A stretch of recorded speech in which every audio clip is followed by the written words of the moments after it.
Continuando, moçada. Na hora que nós vamos analisar, não é, a atividade óptica desses isômeros e a rotação observada, não é, essa rotação ela vai depender, claro, da interação da onda eletromagnética com a quantidade de moléculas existente dentro da minha solução. O que faz todo sentido. Não é? Se eu tenho, não é, menos moléculas, a rotação, não é, resultante observada vai ser menor do que se compararmos, não é, a atividade de uma solução onde eu tenha uma quantidade maior de moléculas. Ou seja, a rotação observada ela vai depender do número de moléculas que estão no caminho da luz, tá bom? Então, para que a gente tenha ali uma padronização, não é, desse ângulo, não é, observado, a gente vai medir estas, não é, atividades ópticas em condições absolutamente comuns para todas as substâncias, ok? Então, essa rotação, não é, ela vai depender de algumas características ou de algumas condições experimentais, tá? Então, eu tenho o dextrógeno, o levógeno, atividades iguais para ambos, mas o ângulo observado ele vai depender de algumas características. E quais são elas? Não é? Quando eu incido a luz numa amostra onde a minha solução está presente, não é? O que nós vamos usar para medir como padrão, o que nós vamos chamar aqui de rotação específica, tá? Que é uma propriedade importante para a gente. Essa rotação específica ela vai depender das seguintes condições. Eu vou incidir, não é, a luz polarizada, essa luz polarizada, não é, ela vai passar pela minha amostra dentro de um aparelho, que é o polarímetro. Então, nós vamos ter aqui, deixa eu desenhar assim que é mais fácil. Nós vamos ter aqui, ó, a minha amostra em solução, ok? E eu vou ter aqui o desvio observado.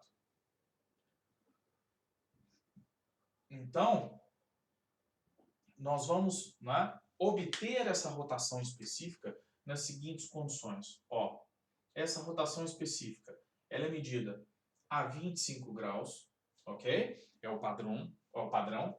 Nós vamos ter a concentração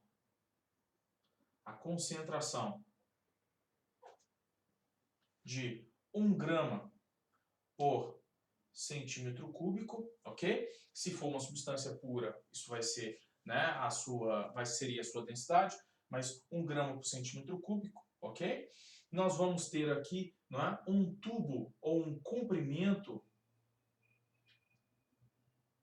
do tubinho no qual a solução, né, está presente, um comprimento aqui de 10 centímetros, ok? Então, nós vamos ter aqui, ó, 10 centímetros ou 10 centímetros, ok?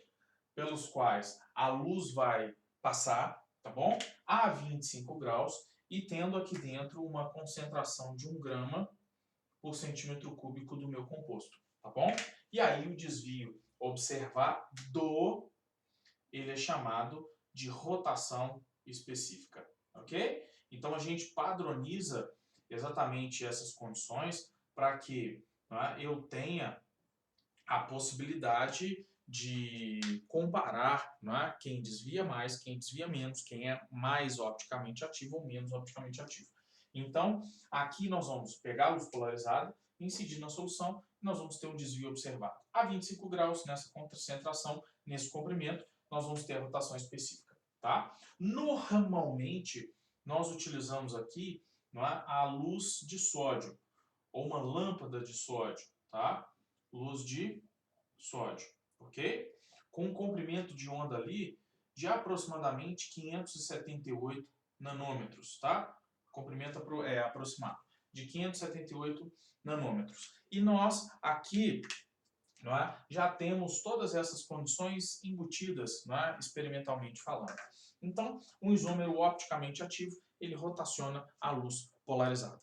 Para o butan 2-ol, não é? São os dois isômeros que eu desenhei, o dextrógeno e o levógeno com vocês, nós vamos ter uma rotação específica de 13,52 graus. Então, para o butan 2-ol,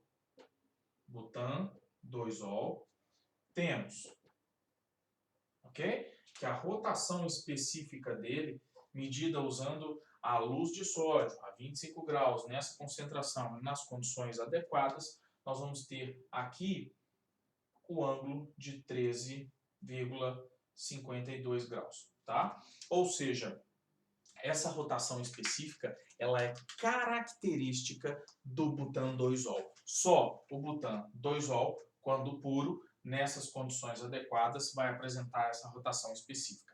Então, a rotação específica, ela serve para identificar, caracterizar um dado composto para a gente, tá bom? Então, a rotação específica, essencialmente, é isso, tá? E aí, claro, para que a gente, não é, possa determinar entre os isômeros qual é o dextrógeno e qual o levógeno, a gente vai precisar de muito mais, né, cálculos que são absolutamente complexos. Mas o que eu sei é, para um parzinho de enantiômero, eu sempre vou ter o dextrógeno e eu sempre vou ter o levógeno, tá bom? Isso é certeza absoluta, ok? Então, tá aí, determinado, trabalhado e vamos sentar o bambu, que a gente ainda tem muita coisa para falar dentro da isomeria óptica. Né? Vocês estão percebendo que eu estou trabalhando ainda o meu primeiro composto, no qual eu só tenho um carboninho quiral. Não é? Se eu tiver mais carbonos quirais, eu tenho a possibilidade de mais isômeros e a gente vai ter mais coisas a ser dita. Mas em termos de interação com a luz, não é? A lógica é a mesma. Tá bom? Então, rotação específica, não é a rotação observada em condições experimentais pré-determinadas. Ok? Então tá. Agora, vamos analisar a seguinte possibilidade, que é o que nós chamamos de excesso enantiomérico, ok? Então, prestem atenção nas seguintes possibilidades. Aqui, ó, que a gente chama de excesso enantiomérico. Aqui eu mostrei para vocês a interação do dextrógeno e do levógeno pensando-se em soluções enantiomericamente puras. Agora, e se eu ali encontrar uma mistura de dextrógeno e levógeno juntos? O que nós temos como possibilidade, né, de enxergar quanto à interação dessas misturas de A e B com a luz polarizada? Então, vamos imaginar algumas condições. Aqui, ó. Então, eu tenho a luz polarizada, ou a luz polarizada, que eu vou representar assim, já sabemos, né, o que significa, e eu vou interagir essa luz polarizada com as seguintes soluções. Aqui, ó. Então, eu vou colocar, né, A, B, B e B. Tá ok? Ou seja, eu tenho um excesso de B em relação ao A. Então, eu vou levar em consideração aqui, ó, que o A é o dextrógeno, e eu vou levar em consideração que B é o meu levógeno. Tá? Então, eu tenho dextrógeno e tenho levógeno.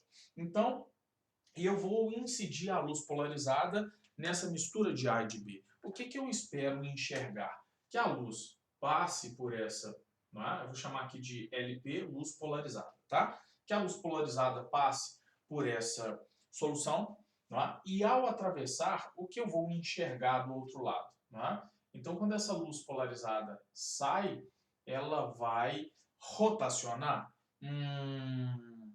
Não sei. O A puxa a luz para a direita. O B puxa a luz para a esquerda. O que a gente vai observar aqui? Ó, que esse A anula esse B, ok? Então, um anula o desvio causado pelo outro. Vamos imaginar como se fosse um cabo de guerra, tá bom? Eu tenho 3 pessoas de um lado e uma pessoa do outro lado.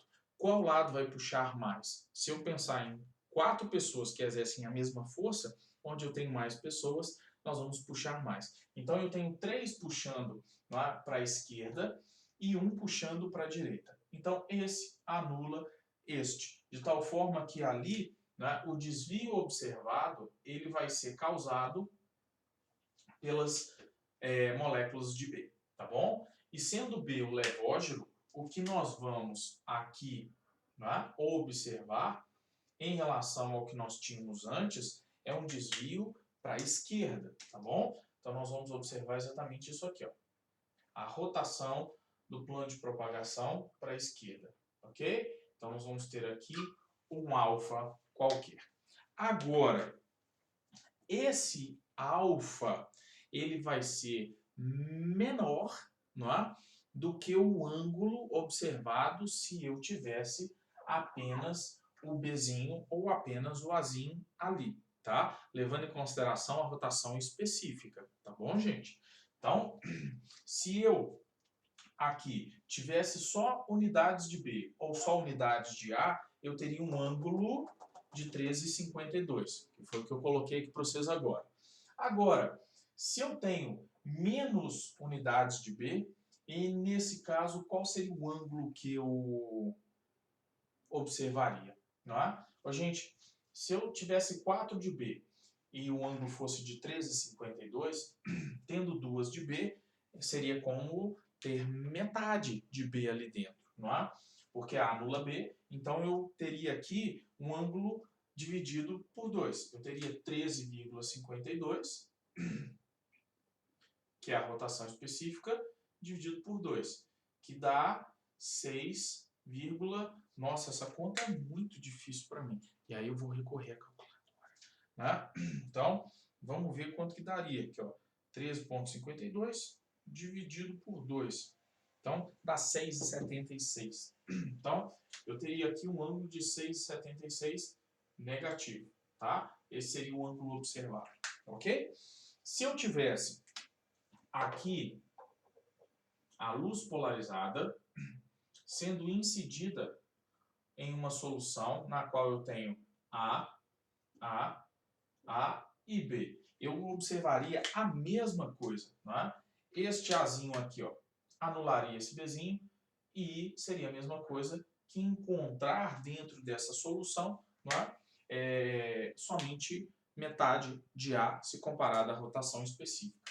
Então, nós enxergaríamos aqui, ó, exatamente o mesmo desvio de antes, só que no sentido que contrário, levando em consideração que A é o dextrógeno, hein? Então nós teríamos essa rotaçãozinha, alfa. Então nós teríamos aqui 13,52 dividido por 2, que nesse caso daria 6,76. Gente, se eu tenho uma mistura de enantiômeros, o ângulo, não é? Ele vai ser sempre menor do que a rotação específica, tá bom? Sempre menor, ok? E claro, se a mistura é opticamente ativa, o ângulo observado ele tem que ser maior do que zero, tá? Desde que, claro, não é? Eu não tenha o terceiro caso. Então, vamos imaginar a terceira possibilidade aqui, ó. Eu tenho uma luz polarizada incidindo aqui, ó, em uma solução na qual eu vou encontrar A, B e B. Ou seja, eu tenho lá dentro moléculas que são opticamente ativas, porque atendem à minha exigência, mas, no entanto, todavia, né, o que eu tenho aqui é essa unidade de A anula o desvio da outra unidade de B. E aqui também. Ou seja, essa anula essa anula essa.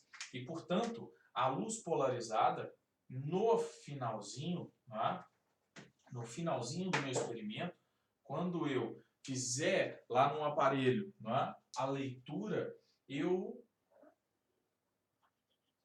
vou observar que a rotação foi absolutamente igual a zero. Não é? O meu alfa ali, ele foi igual a zero. não aconteceu desvio absolutamente nenhum, ok? Então, se, ok? Se existir excesso enantiomérico, ou seja, um isômero estiver em quantidade diferente do outro, né? Enantiomérico, então você vai ter um alfa aqui, ó, 0 é menor que alfa, que é menor do que a rotação específica. A rotação específica ela é colocada entre colchete, tá? Então, eu vou ter um alfa entre esses dois valores. Agora, não é? Se não existir o excesso, o meu ângulo vai ser igual a zero. E essa mistura na qual eu não tenho excesso enantiomérico, ela é importantíssima para a gente e ela recebe um nome. Essa mistura ela é chamada de mistura racêmica. Mistura racêmica, provavelmente vocês já ouviram esse termo, não é? Mistura racêmica ou racemato, tá ok? Ou seja, é uma mistura de isômeros,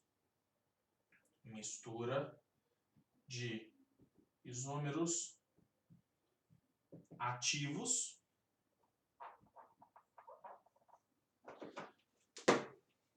mas não tem atividade resultante.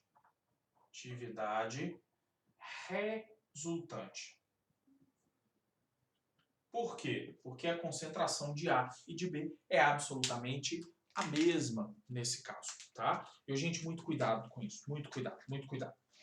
Se eu tenho uma solução, direciono a luz polarizada. Essa luz polarizada atravessa a minha solução. Eu a observo é quando ela sai, viu, gente? Não é quando ela entra, não. Então, aqui, ó, eu estou aqui, observador. A luz polarizada vem, atravessa a minha solução e eu faço a leitura dela após a solução, tá bom? Então, se eu observar um desvio para a esquerda, existem ali isômeros levógeros, não é? Ou só existem eles, ou existe um excesso deles, tá bom? Se a luz polarizada vem, atravessa a solução e eu observo um desvio para a direita, existem ali só isômeros dextrógenos ou existe um excesso de dextrógeno, certo? Agora, se a luz passa e eu não enxergo qualquer qualquer rotação no seu plano de propagação, eu tenho duas possibilidades.